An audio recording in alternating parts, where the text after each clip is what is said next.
I november skakades Dublin av protester och våldsamma sammandrabbningar efter en knivattack utanför en skola på Parnell Square East.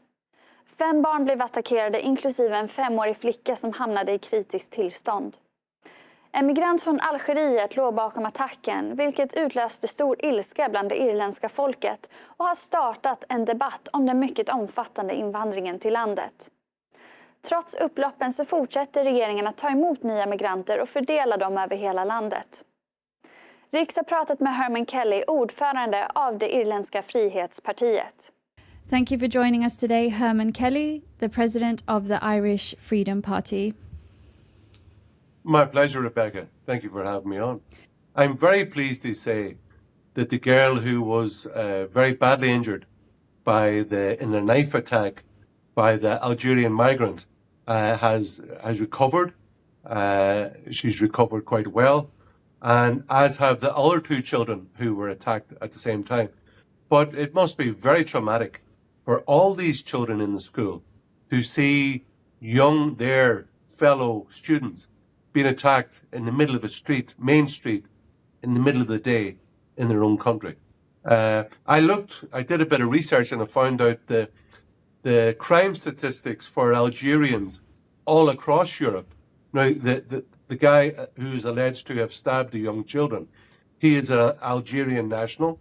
And when you look at the crime statistics for Algerians, be it in Germany, Italy, or Spain, it is way, way higher than even other people from the Maghreb, from Northern Africa. It's really, really bad.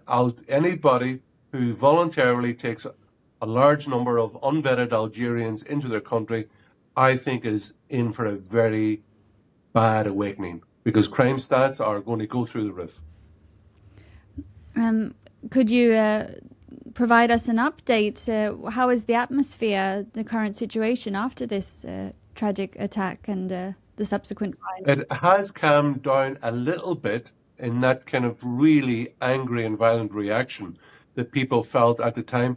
But over the last number of weeks, the government, or a minister, Roderick O'Gorman from the Green Party, has insisted in stuffing still hundreds of foreign men and women into rural hotels all around the country. And there has been a real uptick in reaction of rural communities who are very angry to see in Rosslare in the East Coast, old people's, what was being turned into an old people's care home has now been taken over to be used for non-nationals.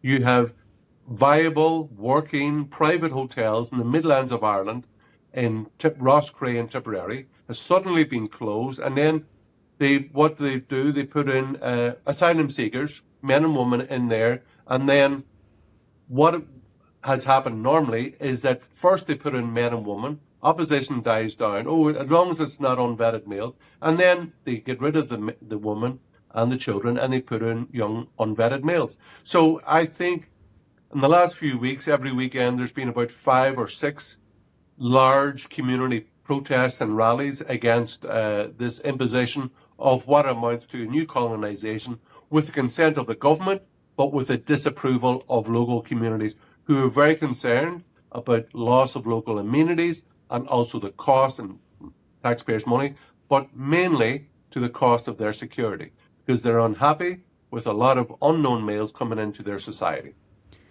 Are there any measures being taken to address the concerns and anger expressed by the Irish?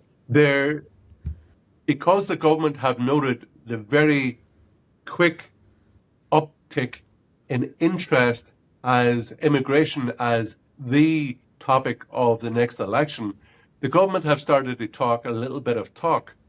But, however, their actions betray their intention, which is to keep on going, filling the country with unvetted males, unvetted foreigners. Would you believe that 70% of so-called economic migrants, or as they call them here, the government calls them asylum seekers in Ireland, who land in Dublin Airport, 70% claim that they've lost their passport between getting on the plane and getting off the plane in Dublin Airport. So we all know that we're being lied to.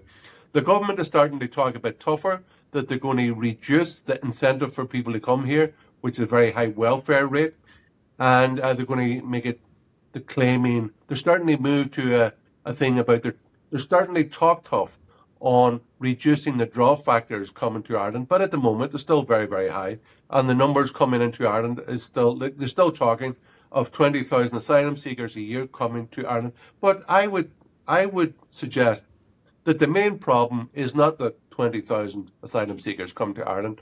Our main problem in Ireland is completely legal migration caused by EU open borders and free movement, because that's roughly, I don't know, it's well, for instance, you have 237,000 people coming with social security numbers in 2022. The vast majority of those were from EU migrants. And like, when it comes to a pure numbers game, that's a big problem. And also, numerous of those people who've come from Eastern Europe especially, they've committed crimes of murder and theft and all these serious crimes, and that they come from within the EU, and it's completely legal, and that's still a problem. Can I ask also, it seems that the media were portraying the rioters as extreme right activists and often depicting them in a negative light, despite understanding the underlying reason for their anger. Is it still so that the media portrays the rioters who are reacting to this tragic incident negatively? Oh, absolutely. Like the press in Ireland, just as in Sweden, in my experience, are ideologically very left-wing. They're either green, socialist, communist, or whatever. It's the same in Ireland. And that they try to portray any concerned citizen, any parent who has concerns about the security and safety of their children, of their local community. They don't have arguments in favour of large-scale unvetted immigration, so who could? So all they do have is a campaign of name-calling. However, though that modus operandi of smearing, name-calling hasn't worked, because now 75% of the Irish population, when polled, have stated that Ireland has had enough immigration. We've had more than enough immigration. They want to put an end to mass immigration. And so we are actually in the mainstream, and the complex of the political class, the media class, and the so-called non-government organizations, the left-wing funded groups, they are the extremists. They're the ones who are on the 25%. And open border fanatics are now a small minority in Ireland. And we, the Irish Freedom Party and other nationalists like us who are raising these concerns, we are now the majority when it comes to polling of public opinion. So with the EU elections almost around the corner, what are people expressing? Are they involved? Are they engaged? Well, I'm very pleased. Like, we've announced our three European election candidates. Myself, I'm going in the north with a chairman. In the south, and there's three constituencies, three candidates. And this coming week, we're also announcing our local election candidates. But the good thing for us is we've been in the polls consistently now, and we're 3%, roughly 3% in the national polls. We need, I think, maybe 7% in the 2 5-seaters to, hopefully with transfers, to get elected.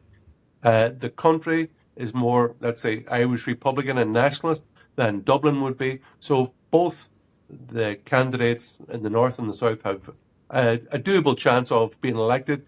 But what we have succeeded in already is changing the discussion, the narrative, opened the Overton window to increase the amount of room for discussion about immigration. Because only 2 years ago, this discussion was completely verboten in Irish public life, and now it's all people talk about.